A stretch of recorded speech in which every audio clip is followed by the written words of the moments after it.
Important amendment है, वही करने हैं तुम लोगों को। इसमें जो स्टार्टिंग हुई थी उसके लिए जो मेन अमेंडमेंट बताए थे इन्होंने 42 नोट डाउन नहीं करना है, पहले मेरी बात सुन लो। 42, 44, 73, 74, 97 ये कुछ अमेंडमेंट जो थे जिनके तहत स्टार्टिंग में बहुत संविधान को हमारे मॉडिफाइड करके बनाया गया था।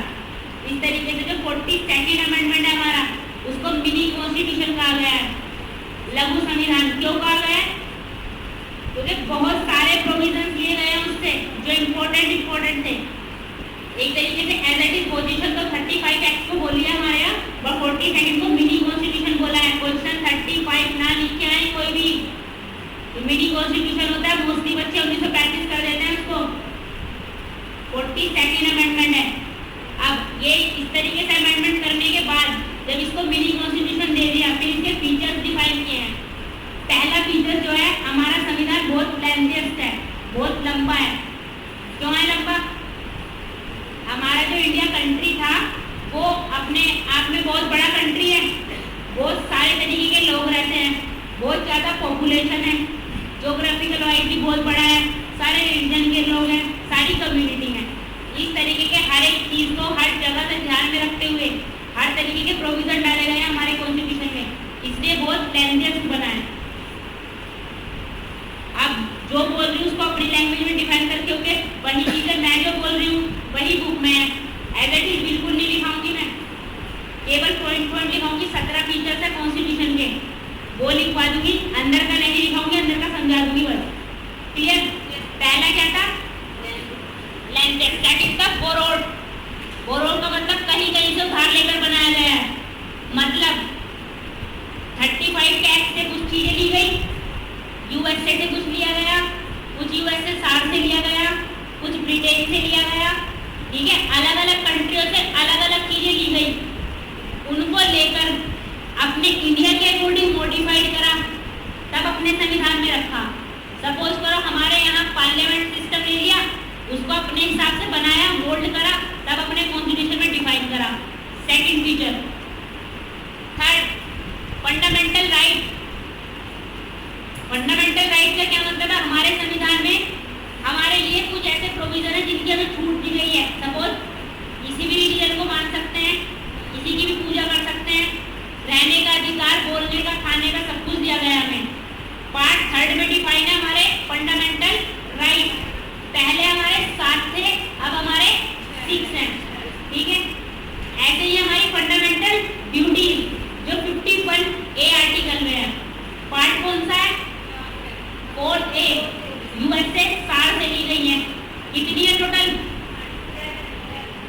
11 है, ठीक है। कितने फीचर्स हो गए? 4। फिर आया इमरजेंसी प्रोविजन। उसमें क्या था? अगर हमारी स्टेट गवर्नमेंट सेंटर के अकॉर्डिंग काम ना करे, या कोई भी दंगा या कुछ भी इंटरनल डिस्टर्बेंस या एक्सटर्नल प्रॉब्लम कुछ भी हो जाए कंट्री के अंदर, तो इमरजेंसी लगा देते हैं। इमरजेंसी की पावर हमारी प्रेसिडेंट के पास है। 3 तरीके की इमरजेंसी हमारी, नेशनल, फाइनेंशियल, प्रेसिडेंट रूल, ठीक है। मोस्टली जो फाइनेंशियल तो अभी तक खैर नहीं लगी है, क्राइसिस कोविड के जैसी कंडीशन अगर आती है देश में और तो फाइनेंशियल इमरजेंसी लग जाएगी। क्लियर? उसके बाद आया 3 टायर सिस्टम, मतलब 3 स्तरीय गवर्नमेंट। सेंटर वाली है हमारे यहाँ, स्टेट वाली भी है, 3 स्तरीय लाए थे ग्राम लेवल पे, जैसे म्युनिसिपैलिटीज और पंचायत राज, ठीक है। वो ये तुम्हारा 73 और 74 अमेंडमेंट में आए थे जो। क्लियर? कितने फीचर्स हुए? 6। फिर आया directive principle of state policy, नीति निर्देशक तत्व, बीपीएसपी। वो मेन तुम्हारे वेलफेयर के लिए रखे गए कि हमारी कंट्री को इतना वेलफेयर, इतना कल्याणकारी बनाएंगे कि हर एक अच्छा जीवन व्यतीत कर सके। ये वाला प्रोविजन था बीपीएसपी में। फिर आया तुम्हारा पार्लियामेंट, हाँ। फिर आया तुम्हारा हमारा जो कॉन्स्टिट्यूशन है, ये ना तो फ्लेक्सिबल है और ना ही रिजिड है। फ्लेक्सिबल कैसा? ब्रिटेन के जैसा। और रिजिड कैसा? यूएसए के जैसा, दोनों के जैसा नहीं है, इन दोनों में मिक्सचर है। मतलब हम इजीली इसमें चेंज कर सकते हैं और बहुत इजी भी नहीं कर सकते। कुछ चीज़ों में तो इजीली चेंज है, कुछ चीज़ों में इजीली चेंज नहीं है। अमेंडमेंट के द्वारा संविधान में परिवर्तन लाया जा सकता है मेजोरिटी के हिसाब से। कोई सिंपल मेजोरिटी से होगा, कोई स्पेशल मेजोरिटी से होगा, कोई अलग अलग 3-4 तरीके की मेजोरिटी है। जब अमेंडमेंट पढ़ेंगे तब डिस्कस करेंगे। अब अमेरिका का क्या है, वहाँ इतना रिजिड है, वहाँ चेंज जल्दी से लाया नहीं जा सकता, स्पेसिफिकली बना के रख दिया है। और जो तुम्हारा ब्रिटेन वाला है वो इतना फ्लेक्सिबल है, उसको चेंज करते रहते हैं। एक्चुअल में तो वो रिटर्न ही नहीं है ना, अनरिटर्न है, बना हुआ ही नहीं है। अब हमारा सबसे बड़ा लिखित संविधान है। नेक्स्ट फीचर ये है। अब लिखित और अलिखित में अंतर क्या है, रिटर्न और अनरिटर्न में?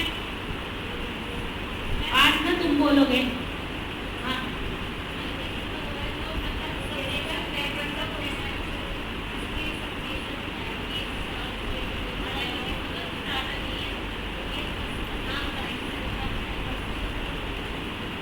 और कोई?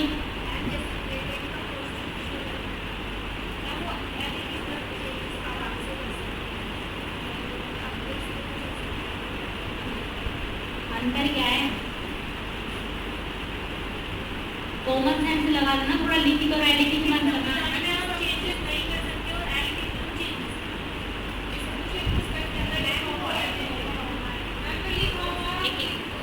हाँ, तो नॉर्मल हो गया ना कि लिखा तो लिखा, नहीं लिखा तो अलिखित है। हाँ, मैम लिखित संविधान में चेंज करने के लिए प्रॉपर अमेंडमेंट की जरूरत होती है, जबकि जो अलिखित होता है उसको इजीली हम चेंज कर सकते ये तो है ही नहीं है, है ही नहीं है। लिखित का मतलब तो पहला यही है। रिटन कॉन्स्टिट्यूशन हमारा क्या है, जो एक प्रॉपर डॉक्यूमेंट्री फॉर्म है। मेन तो यही है। हमारे जो लिखित संविधान में सारी चीजें डिफाइंड है।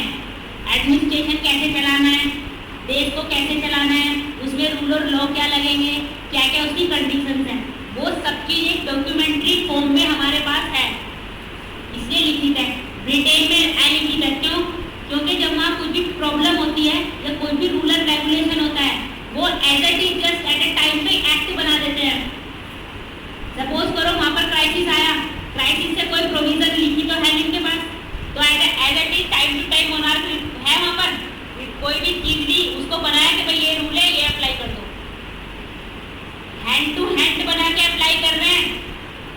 कोई भी फॉर्म में नहीं है, रिटर्न में कोई रूल रेगुलेशन नहीं है। क्लियर?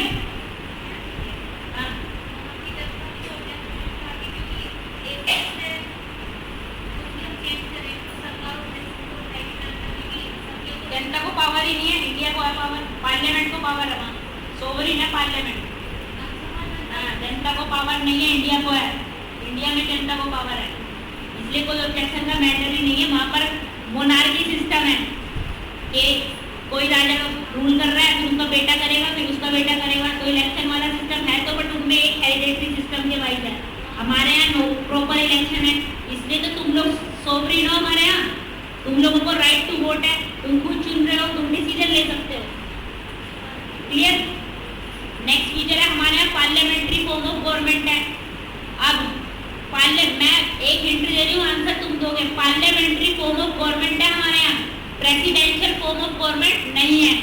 प्रेसिडेंशियल वाली जो है वो यूएसए में है, वहाँ पर प्रेसिडेंट का ज़्यादा रूल चलता है।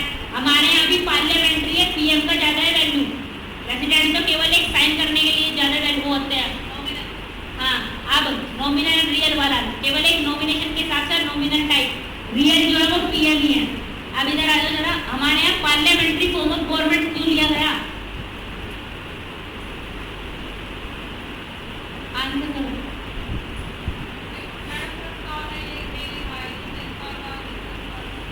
वो तो सोवरेनिटी है। हमारा जो पार्लियामेंट्री फॉर्म ऑफ गवर्नमेंट है वो ब्रिटेन से ली गई है। ठीक है? अब हमारे यहाँ वो 200 साल राज कर गए। हमारे यहाँ पार्लियामेंट्री फॉर्म ऑफ गवर्नमेंट हुआ मुझे आपके क्योंकि तो संसद में जो मंत्री है, जो लोग होते हैं, वो हमारे द्वारा ही चुने जाते हैं, तो ये वजह हो सकती है।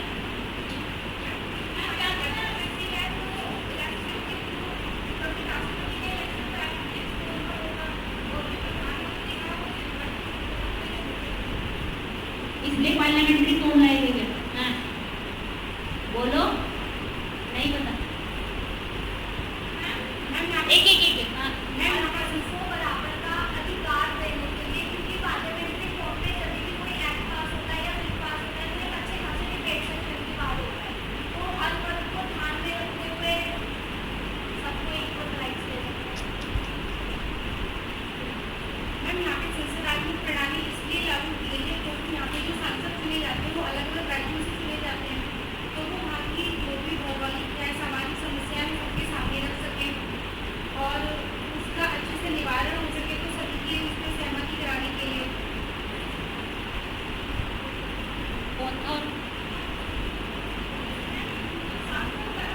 ये बाकी बिन बिन बिन बिन नहीं करें, लड़की की आवाज नहीं आएगी।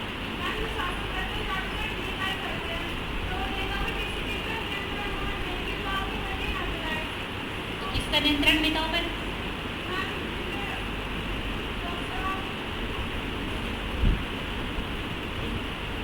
और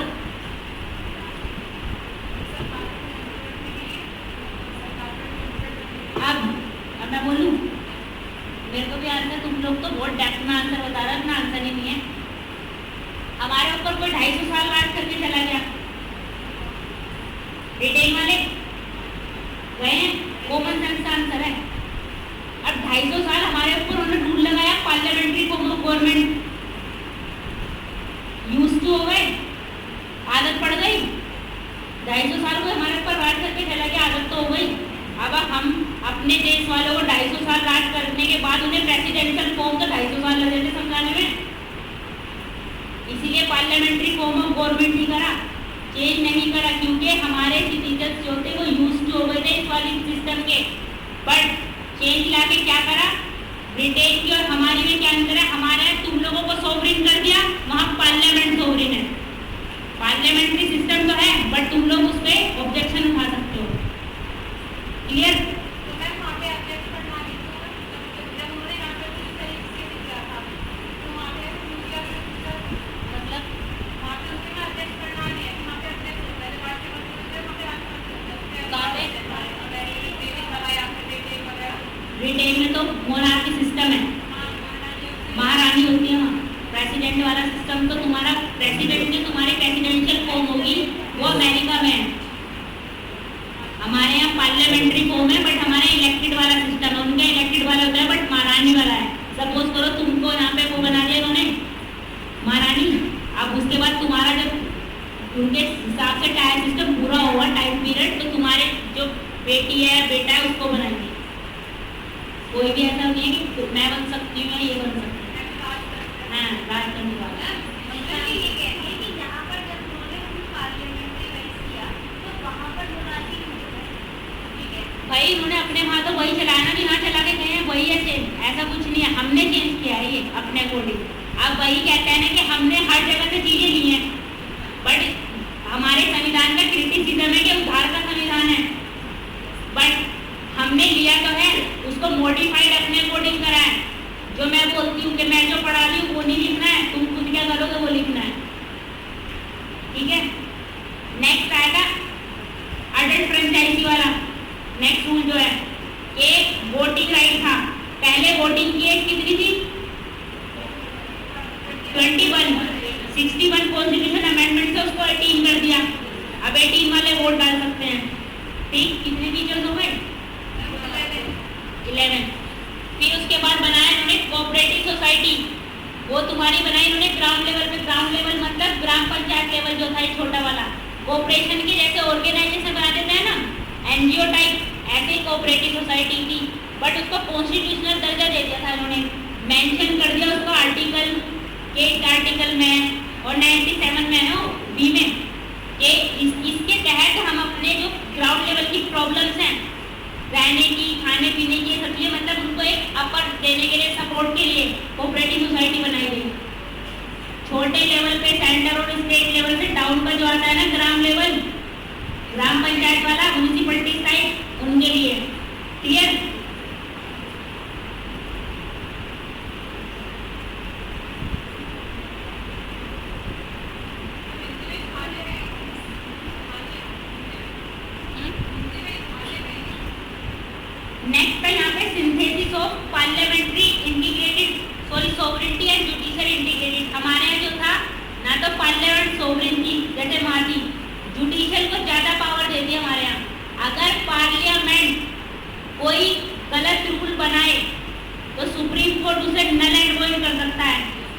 गलत रूल मतलब कि पार्लियामेंट कुछ भी चेंज कर सकती है केशवानंद भारती केस के तहत, बट वो हमारे कॉन्स्टिट्यूशन का बेसिक स्ट्रक्चर चेंज नहीं कर सकती। बेसिक स्ट्रक्चर जो है कुछ पॉइंट्स आपके डिफाइन है, जैसे सोवरेनिटी हो गया, जुडिशरी हो गया, रिपब्लिक हो गया, कुछ चीज़ों को बदल नहीं सकती, बाकी को बदल सकती है। अगर इसमें छेड़खानी करी तो सुप्रीम कोर्ट उसे नल एंड वॉइड कर देगा। ठीक, इंटीग्रेटेड जुडिशरी हमारे यहाँ मतलब supreme court, high court, session court, इस टाइप से सबऑर्डिनेट कोर्ट। क्लियर, ये फीचर्स है तुम्हारे कॉन्स्टिट्यूशन के। अब ये तो हो गए फीचर्स, अब इसकी बुराई क्या क्या है? कमियां भी तो होंगी जब अच्छाई हैं। तुम कमियां बताओ जरा तुम्हारे अकॉर्डिंग। तुमने पढ़ लिया ना, तुम बहुत एक्ट भी पढ़ लिए, 200 साल का राज भी देख लिया, अब यहाँ तक आ गए ना, कमियां बताओ। ठीक है, 1 नेक्स्ट। कोई आसानी से पढ़ नहीं सकता, ये तो लेंथी में आएगा ना। ओके नेक्स्ट, 2 हो गए भाई।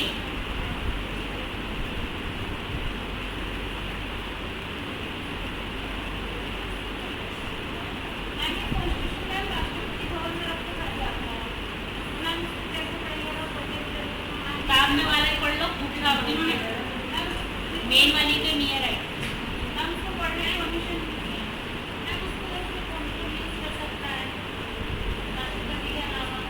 पहले मेरे क्वेश्चन का आंसर करो ना, कमियां बताओ। एक तो इन्होंने बता दी बहुत लैंग्वेज है, एक उन्होंने बता दी कि पैराडाइज ऑफ लॉयर है, और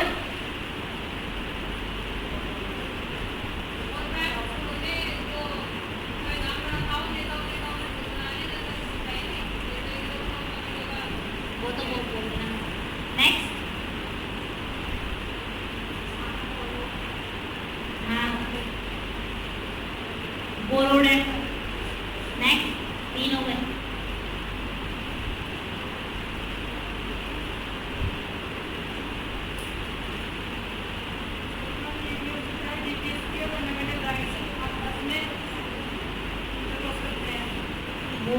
वो अलग चीज़ है, वो मिनर्वा मिल केस में नॉर्मल हमारे फंडामेंटल राइट्स हैं अपन, बट जब 39 बी और सी का केस आता है तो डीपीएस के ऊपर हो जाता है, वो अलग समझते हैं।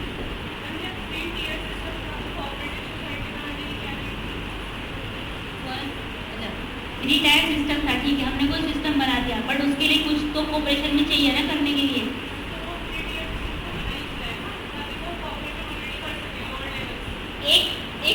एक ही बंदा तो सब चीज़ नहीं कर सकता ना। कोऑपरेटिव सोसाइटी में व्यवसायिक चीज़ें सुधारने के लिए कुछ चीज़ अलग अलग प्रोविज़न होता है।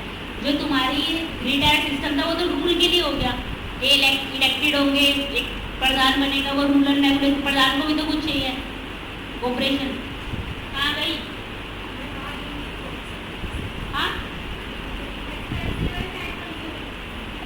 एक्सपेंसिव, ओके ठीक है, तुम्हारा भी ठीक है इंडियन।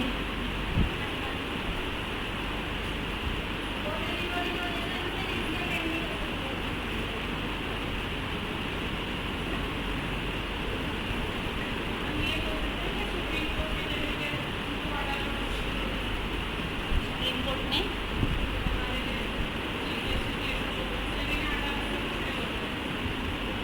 नॉन जस्टिसेबल है, कोर्ट में जा नहीं सकते हैं, राइट के लिए कोर्ट जा सकते हैं बस।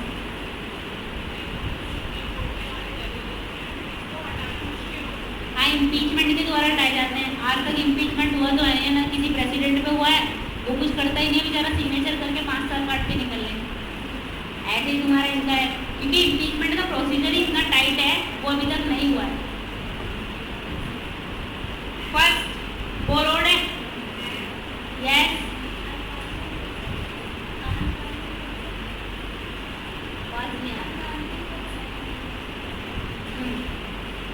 बुक में जो डिफाइन है वो सुनो। पहला तो बोरोड है, दूसरा कार्बन कॉपी है 35 की, तीसरा बहुत बड़ा साइज है, एलिफेंट टाइप बोला गया है, चौथा वो था लॉयर का, वो लगाए क्यों? क्योंकि उस टाइम पे मोस्टली सब पढ़े लिखे थे, मोस्टली लॉयर थे, इसलिए लैंग्वेज भी टफ थी, समझ नहीं आती। मैं जब लिखाऊंगी तब बताऊंगी। फर्स्ट तो तुम्हारा यही है ना, बोरोड हुआ। सेकंड पीट गई है कॉपी ऑफ 35। थर्ड तुम्हारा यही हुआ कि बहुत बड़ा साइज था। और तुम्हारा एक गांधी फिलोसफी से थोड़ा अलग था, मतलब इन लोगों ने यहाँ फालतू का पॉइंट डिफाइन कराया वैसे बुक वालों ने। गांधी फिलोसफी का मैटर कहाँ आया? मतलब यही है कि गांधी फिलोसफी क्या थी? अहिंसा टाइप तो थी, वो तो अपना पूरा एक्सप्लेन करके चले गए। यहाँ आना तो चेतनी पर बुक में डिफाइंड है, ठीक है। 4 हो गए। अनइंडियन था, यस लिखाऊंगी तब बता दूंगा मैं, समझा। अनइंडियन था, अनइंडियन का मतलब क्या था कि इंडियंस कम इन्वॉल्व थे, है ना, बाहर के लोग ज़्यादा थे, क्लियर। ये इसकी क्रिटिसिज्म है। अब यहाँ तक टॉपिक में कोई दिक्कत? पॉइंट लिखाऊंगी, अंदर का जो समझ आया उससे क्वेश्चन लिख के लाना है। जो क्वेश्चन नहीं लिखेगा उसका क्या करूँ और बता दो, हैं? लिखो silent feature of constitution, chapter का नाम, संविधान की विशेषताएं।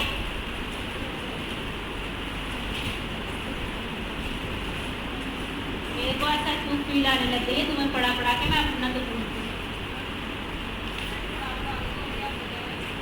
ये तो मुझे याद था बात करने। मैडम ने कैसा पढ़ाया तुम्हें? अच्छा पढ़ाया। दिक्कत वही है ना, पढ़ाने सकती कह रही है।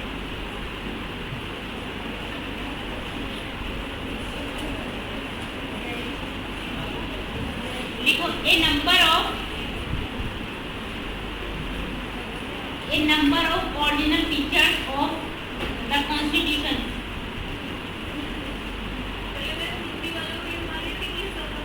बोल रही है मैंने हिंदी वाले की। A number of ordinal features of the constitution have undergone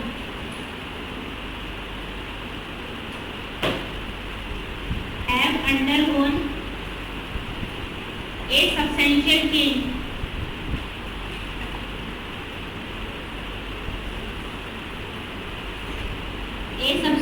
change on account of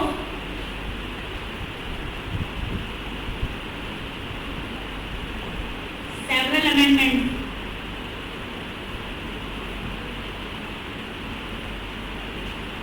particularly 7, 42, 44, 73rd, 74, 97. Repeat करती हूँ, 7, 42, 44, 73, 74, 97 हो गए amendment.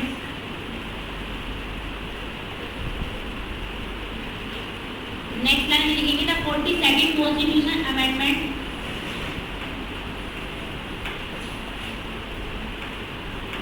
The 42nd constitution amendment act 1976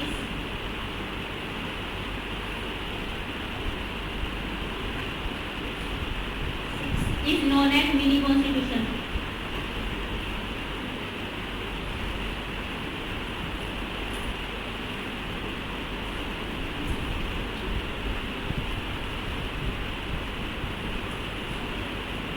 features की चीजें ऐड कर दो।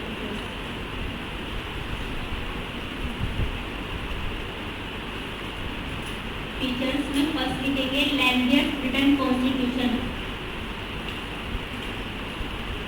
लैंडियस रिटन कॉन्स्टिट्यूशन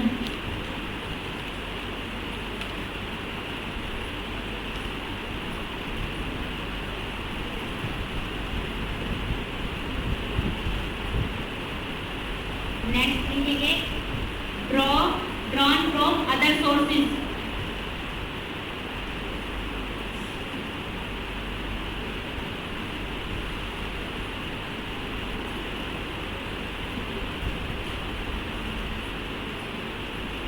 नेक्स्ट लिखेंगे ब्लेंड, BLEND वाला, of rigidity and flexibility.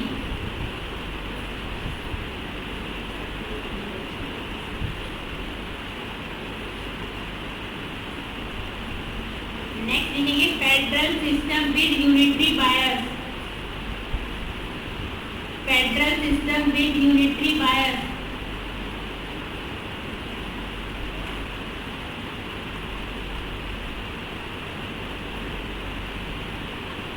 Next लिखेंगे parliamentary form of government.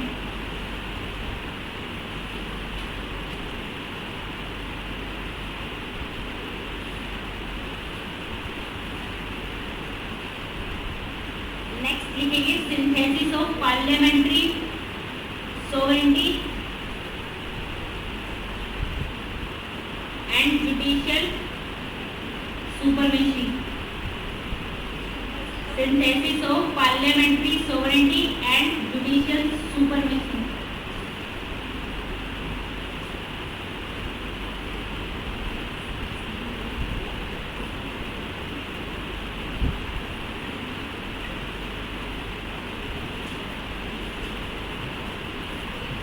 Next लिखेंगे integrated and independent judiciary.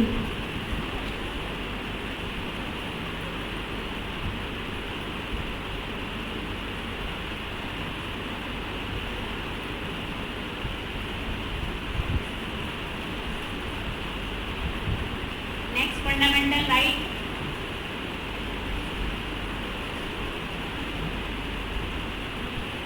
Fundamental duty, DPSP,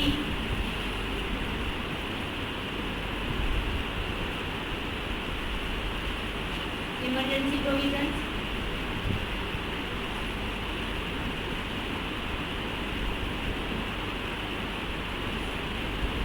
secular state,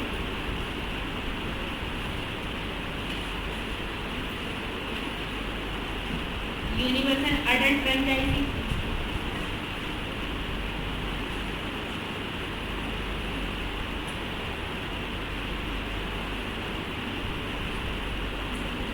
single citizenship, single citizenship.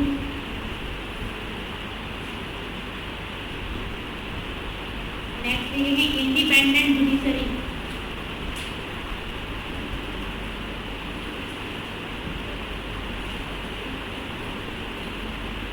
Three tier government,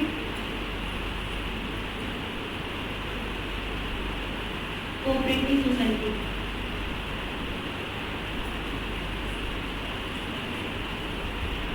कितने हुए? हाँ?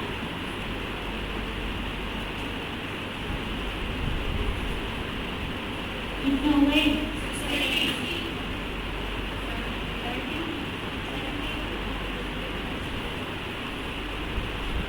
तुम लोग लिखो।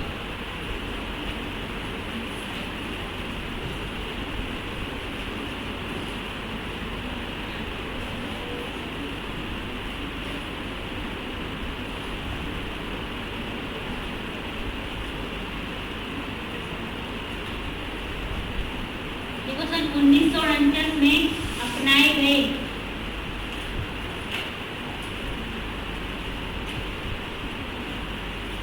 सन 1949 में अपनाए गए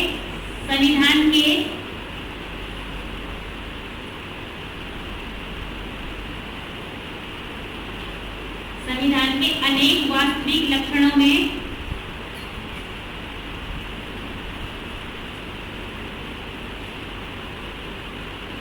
महत्वपूर्ण परिवर्तन किए गए।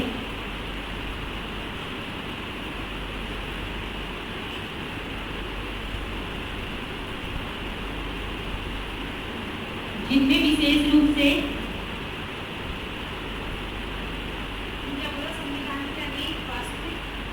लक्षणों में महत्वपूर्ण परिवर्तन किए गए, जिनमें विशेष रूप से 7, 42, 44, 7वें, 42वें, 44वें अमेंडमेंट है ना, देखो 7वें, 42वें, 44वें, 73वें, 74वें तथा पे मैथ्स में लिखे ना, लिखे नवीन जी लिख रहे हो संशोधन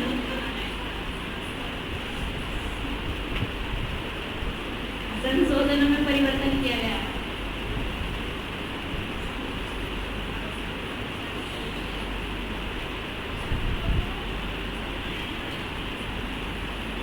नेक्स्ट लाइन में लिखेंगे संविधान में कई बड़े परिवर्तन करने वाले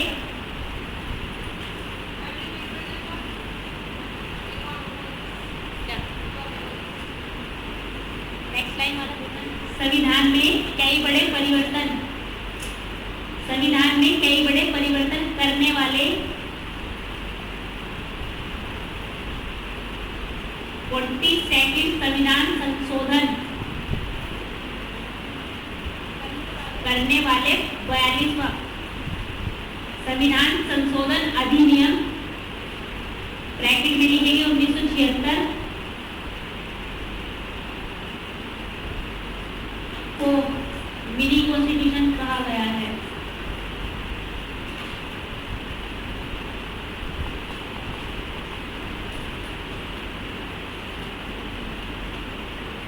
हेडिंग जाने की विशेषताएं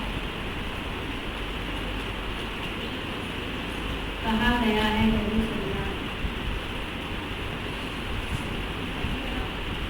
विशेषताएं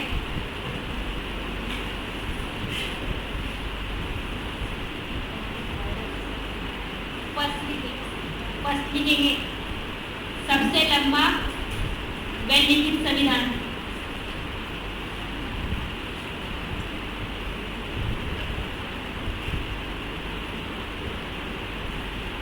नेक्स्ट लिखेंगे विभिन्न स्रोतों से लिया गया।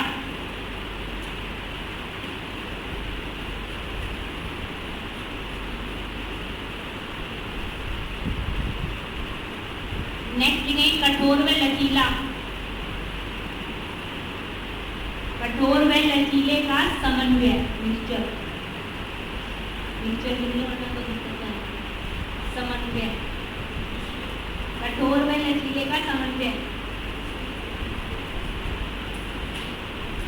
नेक्स्ट लिखेंगे एकात्मकता की ओर झुकाव के साथ एकात्मकता की ओर झुकाव के साथ संघीय व्यवस्था।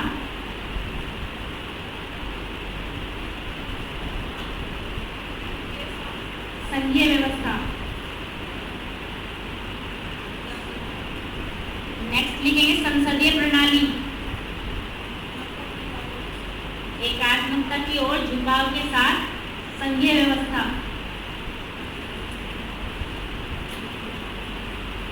नेक्स्ट लिखेंगे संसदीय प्रणाली।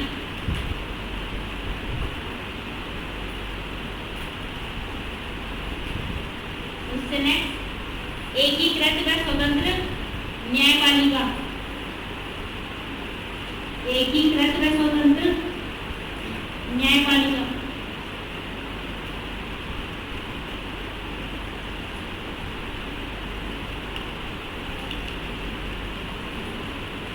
मौलिक अधिकार। नेक्स्ट मौलिक कर्तव्य। अगले मौलिक अधिकार मौलिक कर्तव्य। उससे नेक्स्ट है नीति निर्देशक तत्व। राज्य के नीति निर्देशक तत्व।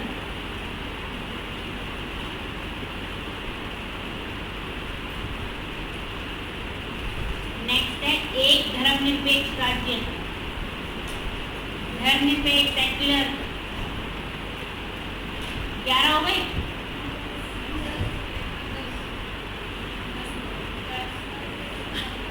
रिपीट करा दूंगी तब मिला है। एकल नागरिकता।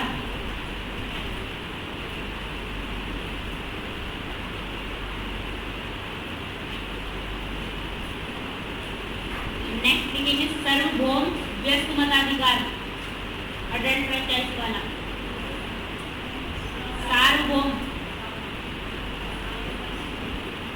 यूनिवर्सल यूनिवर्सल अडल्ट फ्रेंचाइजी वाला जो है व्यस्क मताधिकार लिख लो।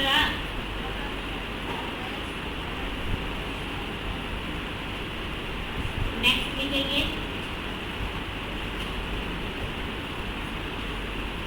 स्वतंत्र निकाय, स्वतंत्र निकाय, निकाय।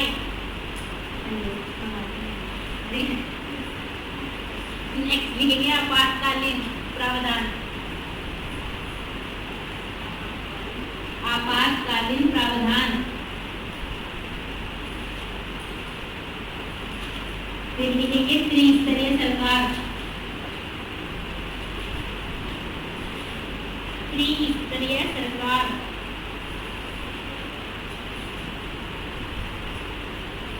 नेक्स्ट लिखेंगे सहकारी समितियां, कोऑपरेटिव।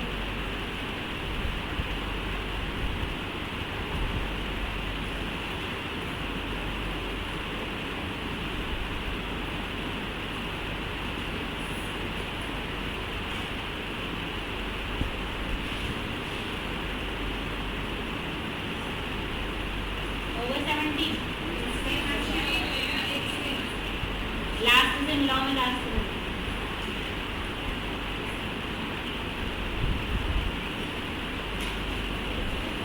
सहकारी समिति,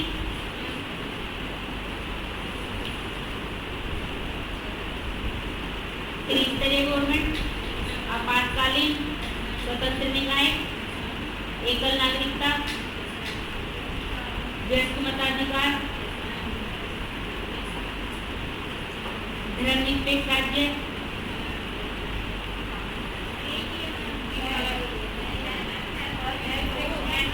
जिनका नहीं है वो अपना नोट कर लेना। मौलिक कर्तव्य, नीति निर्देशक तत्व, मौलिक अधिकार, एकीकृत और स्वतंत्र न्यायपालिका, संसदीय संप्रभु एवं न्यायिक सर्वोच्चता में लिखो ये वाला पॉइंट है। संसदीय संप्रभुता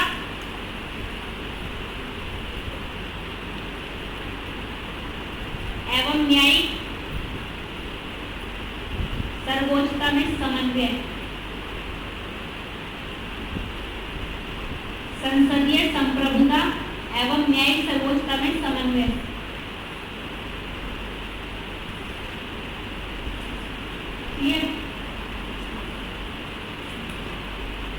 क्रिटिसिज्म, मैं तुम्हें पॉइंट नोट करा दूं, उसके बाद पॉइंट आए पढ़ना अभी, और जो पॉइंट में प्रॉब्लम हो वो पॉइंट पूछ लेना। देखो criticism,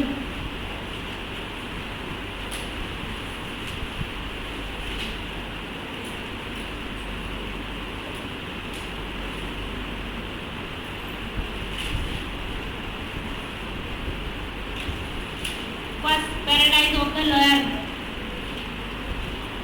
paradise of the lawyer.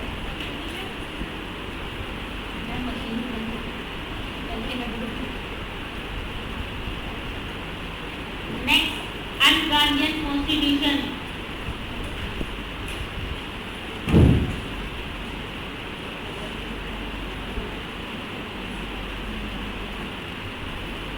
Next एलिफेंटाइन science,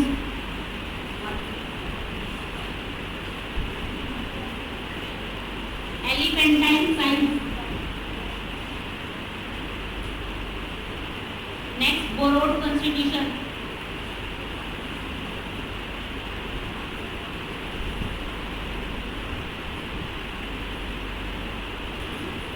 next an Indian और एंटी इंडियन, अन इंडियन और एंटी इंडियन।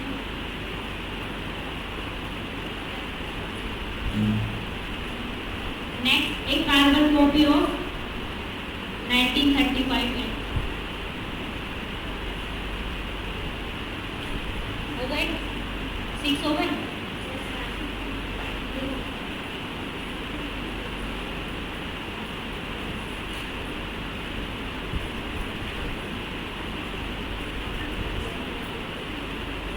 संविधान की आलोचना,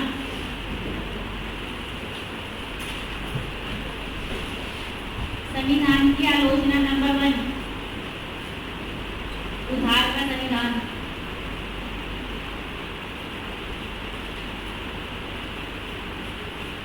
सेकंड 1935 के एक को पूछा मैं वहाँ कार्बन कॉपी को हिंदी में क्या कहते हैं, क्या फोटो कॉपी। हाँ ये बोलते क्या, आनी को भाई 1935 के अधिनियम की छाया प्रति कहता फोटो कॉपी।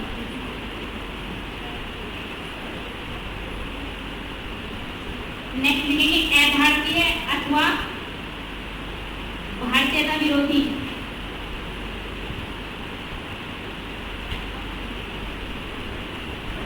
नेक्स्ट लिखेंगे अभारतीयता एवं अथवा भारतीयता विरोधी। नेक्स्ट लिखेंगे वकीलों का स्वर्ग। स्वर्ग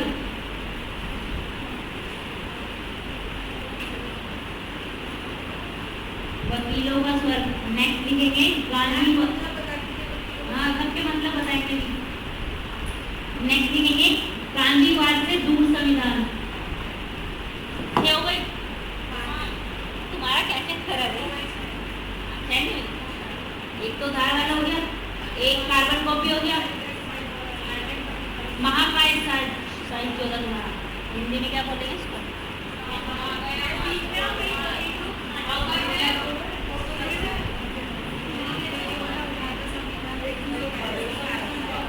महाकायाकार, वो हाँ एलिफेंटा बोलते हैं महाकायाकार। मैं तुम्हारे हिंदी इंग्लिश के वर्डों में इतना कंफ्यूजन में हूँ ना, तुमको हिंदी में लिखती हूँ मैं फिर। आकार हाथी वाला। अब पहले तो फीचर्स पढ़ो अपने अपने, जिसको जहाँ डाउट हो वो पूछ लो। 17 एक एक करके।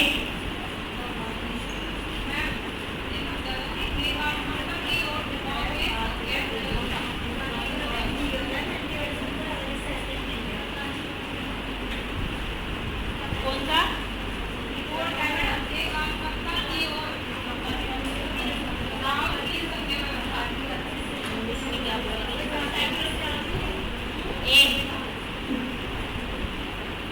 एक कार्टून वाला।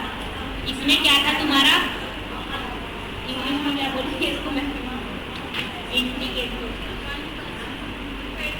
फेडरल सिस्टम जो यूनिटरी बायस वाला ना।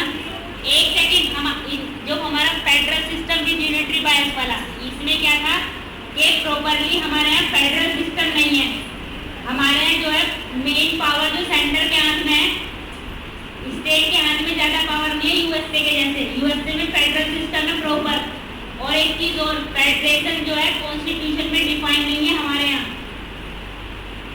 ठीक है। तो इसमें क्या क्या हुआ है, स्टेट को थोड़ी बहुत पावर दे रखी है, जैसे तुम्हारे लिस्ट में दे रखी है, स्टेट लिस्ट है ना, उसमें लॉ बनाने की पावर है, मतलब सुपरसीड नहीं कर सकता। सेंटर की पावर ज्यादा है, सेंटर के हाथ में ज्यादा पावर है। जो यूएसए में ऐसा है कि हमारा यूएसए फेडरल सिस्टम है, स्टेट का अलग है, सेंटर का अलग है। जैसे स्टेट का संविधान वहाँ अलग है, सेंटर का अलग है। हाँ हमारे यहाँ क्या है, हमारे यहाँ एक जो मजबूत है वो सेंटर है। हमारे यहाँ फेडरल जो है सिस्टम वो यूनिटरी बायस के हिसाब से, यानी कि फेडरेशन तो है बट प्रॉपर वाला नहीं है, ये कह सकते हैं। ये फेडरल कहीं कहीं पे स्टेट को पावर दे रखी है हमारे यहाँ, बट पूरी पावर ज़्यादा नहीं है। अगर सेंटर उस पर रोक लगाए तो वो लगा सकता है। अब आया हाँ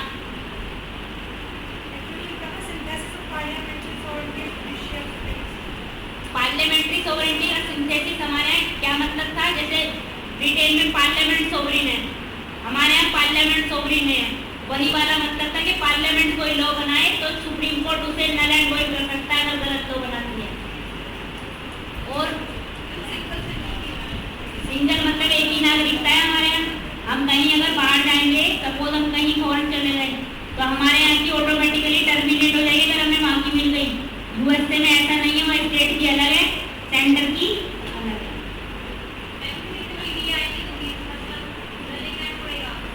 और क्या वहाँ का कैसा है, वहाँ पे ये वाला चक्कर हमें इंडिया की तो मिलेगी नहीं ना। वहाँ का तो ऐसा, वहाँ की तुम रख सकते हो क्योंकि 12 का सिस्टम है, बट अगर इंडिया में चक्कर है, इंडिया में टर्मिनेट कर देंगे। यहाँ पे सिंगल ही है।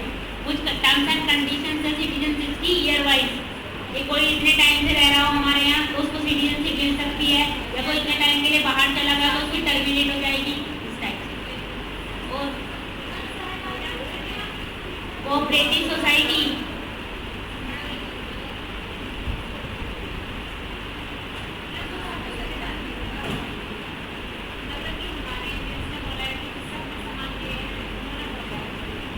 मतलब क्रिटिसिज्म तो सभी ने किया था मिलके। अब हम सारे बैठे हैं, सारे तो तुम लोग होंगे नहीं जो एक दूसरे को अच्छा कहोगे और सारे खराब भी नहीं कहेंगे। तो अपने ही में जो डिबेट एंड डिस्कशन हुआ था उसी में बोली गई ये बातें। बाहर में तो सब भगा देता ना अपने वाले।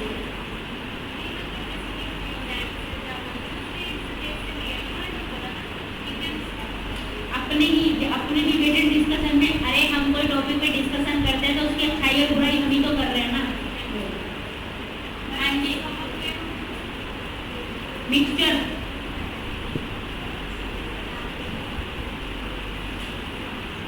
सारे, हाँ,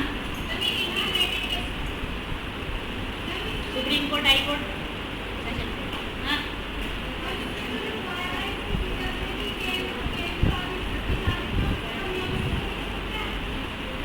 मतलब ये तुम अगर कमियां पूरी ना हो, सपोज वर्ड कंप्लीट ना हो तो लिख ही सकते हैं हम अपने अकॉर्डिंग। इस टाइप की चीजें ना कमियों में नहीं लिख सकते, कंक्लूजन में लिख सकते हैं, सजेशन हो जाएगा इस तरीके से। कोऑपरेटिव सोसाइटी, गांधीवाद से दूर से उन्होंने क्रिटिसिज्म इसलिए किया है, गांधी जी का कुछ तो मिला नहीं था इन्हें, ठीक है। उनकी पॉलिसीज जो है वो सब एक चैप्टर में जो गांधी लिया है मॉडर्न इंडिया का वहीं सिमट गया, कहीं जिक्र ही नहीं है, उस टाइप से इन्होंने लिखा है। एंटी इंडियन का मतलब है जब हमारे कॉन्स्टिट्यूशन बन रहा था इंडियंस नहीं इन्वॉल्व थे बनाने में, सब बाहरी के थे मोस्टली। मतलब कोई इनका बाहर के मतलब ये भी बाहर के लोग भी थे जो जूरिस्ट हुए तुम्हारे, मोस्टली क्या था ये बैरिस्टर की पढ़ाई बाहर से ही करके आते थे ना, इस टाइप।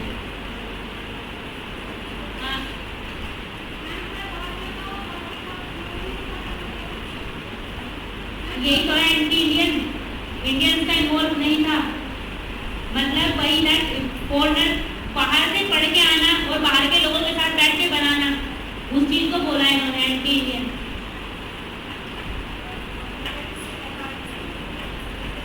कोऑपरेटिव सोसाइटी कोऑपरेशन के लिए बनाई गई थी, उनको कॉन्स्टिट्यूशनली डिफाइन कर दिया था आपके फंडामेंटल राइट में आर्टिकल 19 के तहत और आपके डीपीएसपी में भी कर दिया था। तो डीपीएसपी जो हमारे हैं मोस्टली वेलफेयर के लिए है ना, तो वहाँ से कोऑर्डिनेट कर दो, कोऑपरेट करेंगे वेलफेयर के लिए।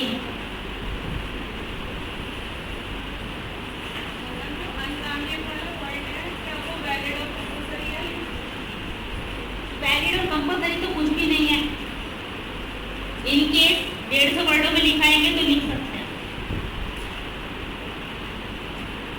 और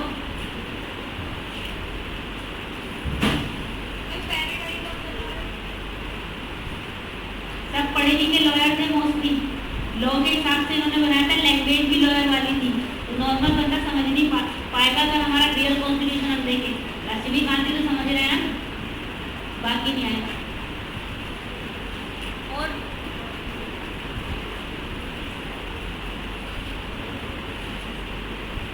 सत्रह के 17 पॉइंट क्लियर है।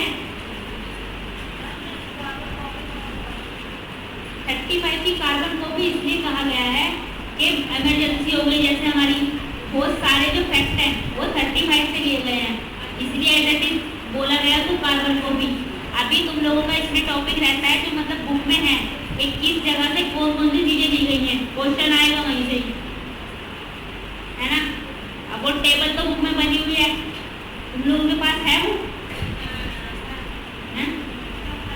नहीं है। तो नेक्स्ट सेशन में मैं तुम लोगों को जो चीजें बच रही हैं बहुत इंपॉर्टेंट है, चैप्टर का पूरा बेस वो लिखानी पड़ेगी, मैं तो लिखा दूंगी। बाकी 17 पॉइंट क्लियर है। सेक्युलर बताना फिर यस ना।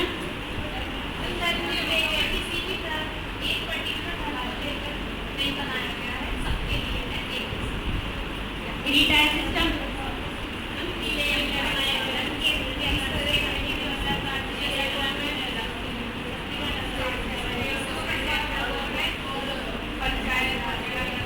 रिटर्न क्यों है?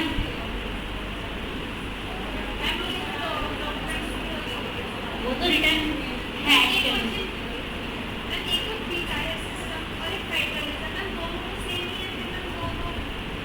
ये टायर सिस्टम हमारा पंचायत लेवल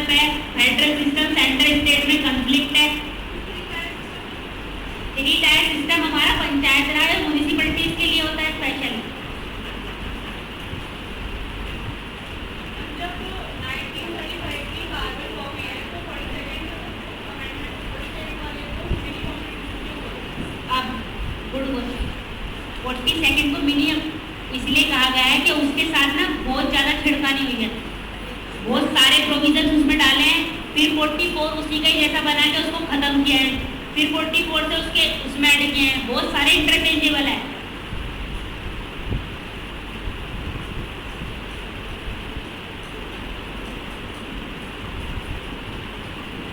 कठोर और लचीला डिफाइन करो तुम सब।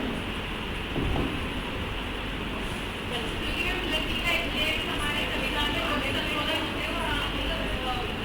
कर सकते हैं, मगर वो इसलिए कि वो जैसा बना तो वैसे वो तो नहीं हम चीज़ बदल सकते हैं, उसमें चेंज ला सकते हैं, लचीला जो बोलते हैं मतलब चेंज लाता है।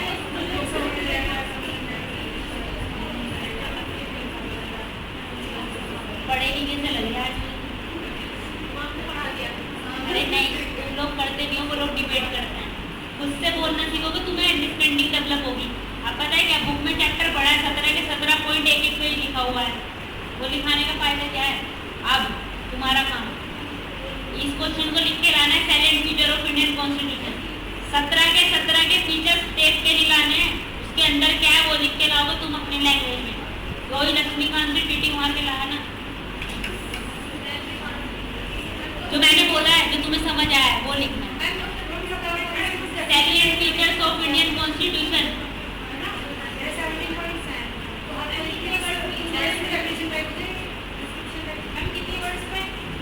टू 250 वर्ड्स में लिखना है।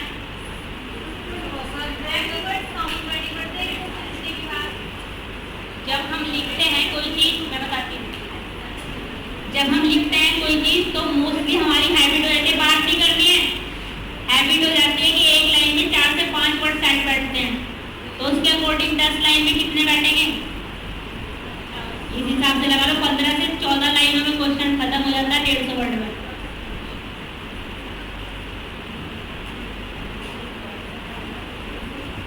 अब मेरा एक सवाल था, किसका सवाल था, मोटिवेशन पर आ गया। कौन कौन सेल्फ मोटिवेटेड नहीं है?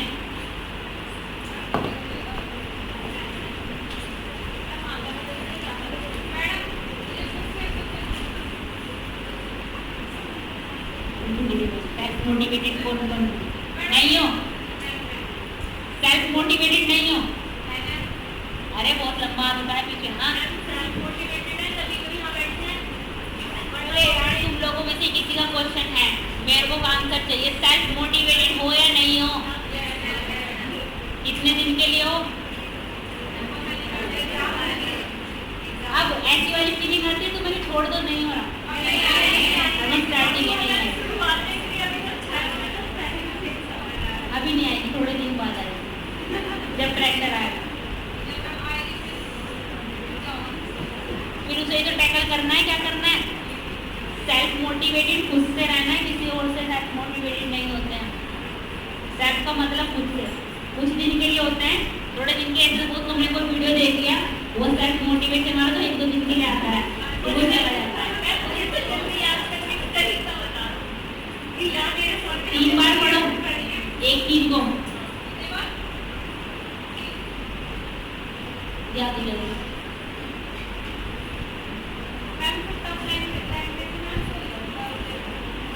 सबकी अपनी अपनी ना हैबिट होती है, किसी को लिख के याद हो जाता है, किसी को पढ़ के याद हो जाता है, और किसी को बोल सुन के याद हो जाता है बोलने से।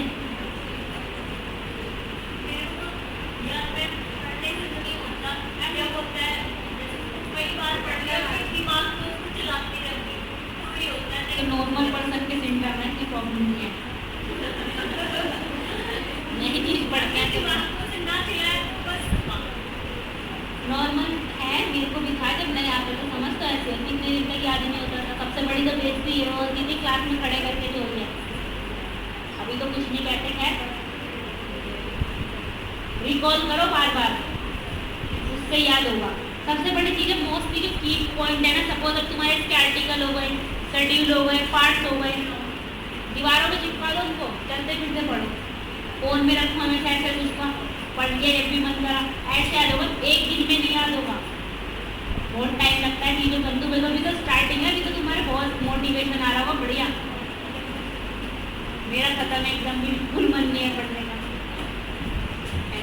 धीरे धीरे आएगा, वो ऐसे नहीं आएगा। पढ़ोगे जब भी लगे ना नहीं हो रहा है या नहीं मोटिवेशन नहीं आ रहा है, तो मेन सबसे जरूरी वो चीज़ करो जिसके लिए आए थे इसे करने के लिए बस। और वो चीज़ धीरे धीरे लेकिन भूल जाते हैं, वो भूलते हैं फेलियर के बाद देखने के बाद।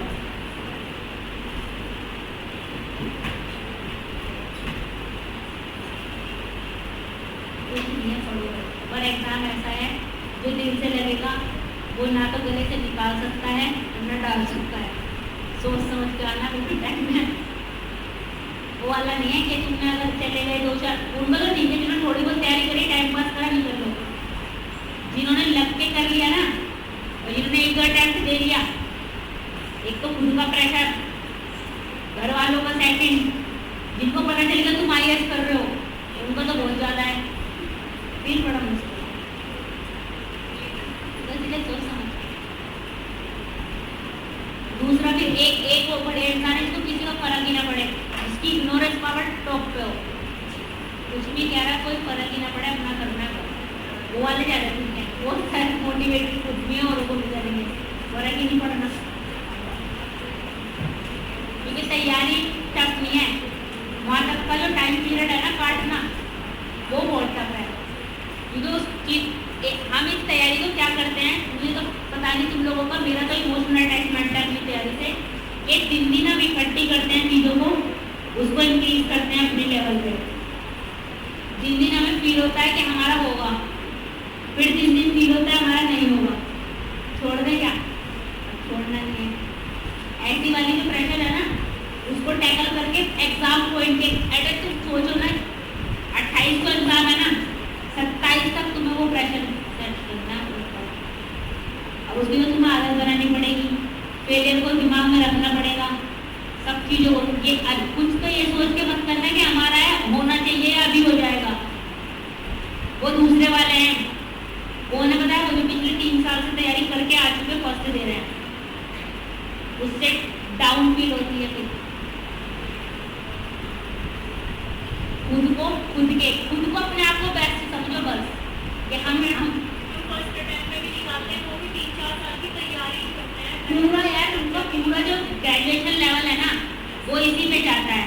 अब तुमने ड्यू की अगर स्टैंडर्ड बुक्स देखी होंगी सेमेस्टर वाली, तो तुम्हारी लक्ष्मीकांत और ये तुम्हारी उपेंद्र सिंह, ये उनके BA वाले लेवल में है। अब हमारे यहाँ तो BA की वैल्यू नहीं है तो किताब की कहाँ से होगी?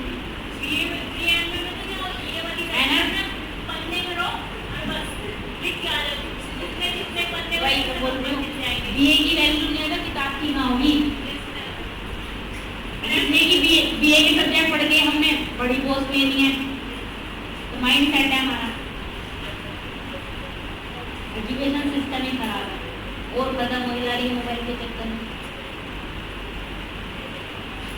धीरे धीरे धीरे धीरे पढ़ो, धीरे धीरे उसको टैकल करो, किसी के चक्कर में आने की जरूरत नहीं है। माइंड को एक जो सबसे अच्छी चीज़ है उसको तो डेली करो, माइंड को काम रखना बहुत जरूरी है। मूवी देखनी है, डांस करना है, कुछ भी करना है करो, चाहे के लिए 1 घंटा निकालो, आधा घंटा मूवी। यहाँ से सेट नहीं रहेंगे ना यार, वो हो ही नहीं पाएगा। माइंड को बहुत ज़्यादा सेटअप रखना जरूरी है। अब धीरे पता है क्या, एक चीज़ और करनी स्टार्ट करो, चीज़ों से धीरे धीरे अवेयर होते चलो, क्योंकि प्रेशर वाली चक्कर में वो वाला चक्कर मत कर देना फ्री हो गया और मेंस रह गया, वो बहुत बड़ा टेंशन वाला चक्कर है। 28 को पेपर दे कौन कौन रहा है? अरे 28 मई को 1 2 3 4 5 6 पीछे वाले सारे, क्या बात है। बैक बेंचर्स का यही फायदा है। मैं भी बैक बेंचर्स की कार्ड पढ़ती रहती 24 घंटे, डंडा ही दिखाते रहना मेरी क्लास करता।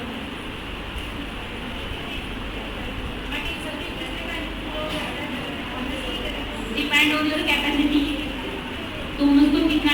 एक चीज़ और बताती हूँ, सब्जेक्ट का कंप्लीट करने के लिए उसको टारगेट दो कि हमें इतने दिन में करना है, तो तुम ऑटोमेटिकली फास्ट स्टडी करोगे।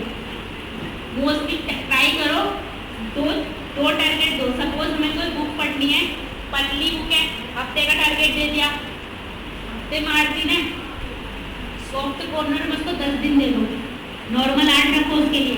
तो 8 दिन में ट्राई करो कि 8 दिन में हो जाए उसकी रीडिंग। बट वही है कि हमारा एक माइंड चलता है ना कि 10 में करेंगे, वो चीज़ है। हमारे दो माइंड है यार, कॉन्शियस और सबकॉन्शियस। कॉन्शियस वाला तो जो चल रहा है एक्चुअल, चलो 3 आज ही पता चला, ठीक है। उसके बाद में जो हम माइंड में अपनी एक क्रिएटिविटी और इमेज सेट करते हैं ना, वो लाइफ में रियल होता जाता है। अब सपोज हमने मान लेना हमसे नहीं होगा तो हम कर ही नहीं सकते, उसको नहीं होगा। सबसे पहले खुद का माइंड सेट करो कि हमसे होगा और हम करेंगे, वो बहुत मैटर करता है। मैं तुम्हें क्यों बता रही हूँ, मुझे पता है जब हमारा रिजल्ट आउट हुआ था उसके पहले कितने दिन तक तो मन में एक कॉन्फिडेंस आया ही नहीं था कि आगे के लिए बढ़ जाओ। 0 पे आके खड़ा कर देता है इतना, इतनी दूर से फेंक के वाला है, चलो नहीं तो बहुत बड़ा इफेक्ट पड़ता है उसका। तो इन चीज़ों के लिए रेडी रहोगे ज़्यादा अच्छा है। पढ़ना ही पढ़ना नहीं है, एक और बहुत ज़्यादा मेहनत मत करना। उठाना पेपर प्रैक्टिस, तुम्हारी सीसेट की क्लासेस तो हो रही है ना? किसी ने बोला था ना मुझे सीसेट की क्लास का।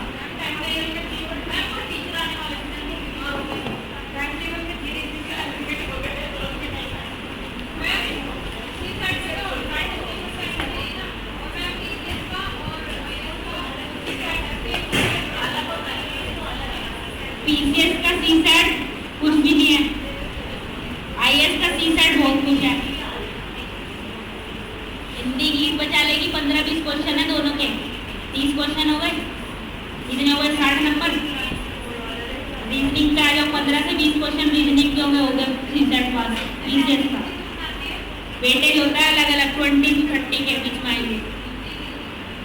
अब यहाँ आ जाओ, इसमें क्वेश्चन मैथ्स का तो ऐसा आएगा कि बीएससी वाला भी भूल जाएगा, होता नहीं है। मैं भी बहुत लास्ट में छिड़ती हूँ। रीजनिंग इसकी बहुत अच्छी आती है, रीजनिंग तुम लोग सभी कर लोगे। रीजनिंग में कमांड कर लो, उस टॉपिक रीजनिंग के ऐसे हैं जिससे 101% क्वेश्चन आएगा और ठीक हो जाएगा। ये मैं बताऊँ, वो तो मैं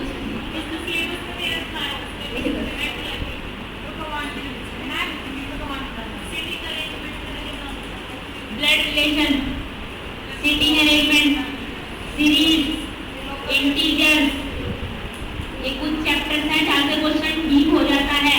आना तो है ही, ठीक होना है। अब जिसकी कमांड मैथमेटिक्स पे है वो अपने मैथ पे फोकस करे, जिसका कॉम्प्रिहेंशन अच्छा है या जिसका अच्छा नहीं है वो भी कॉम्प्रिहेंशन ही पढ़े। कॉम्प्रिहेंशन का क्या है, कॉम्प्रिहेंशन इसका इजी नहीं आता है। कॉम्प्रिहेंशन बहुत टफ है, नॉर्मल इंग्लिश नहीं है उसमें क्वेश्चन कैसे पूछेंगे। कॉम्प्रिहेंशन दे दिया, क्वेश्चन को कॉम्प्रिहेंशन के अंदर रिलेट तो करेंगे बट अलग वे में करेंगे। जो आंसर लगेगा वो आंसर ही नहीं होगा।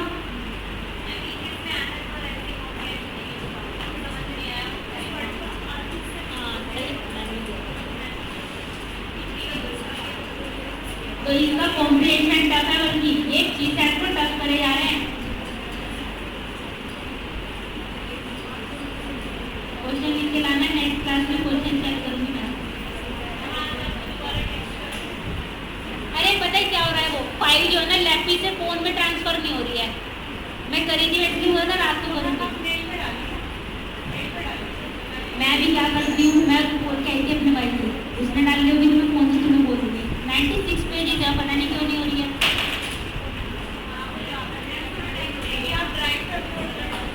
देखती हूँ, भेज दूँगी मैं नाइट को। कोई डाउट?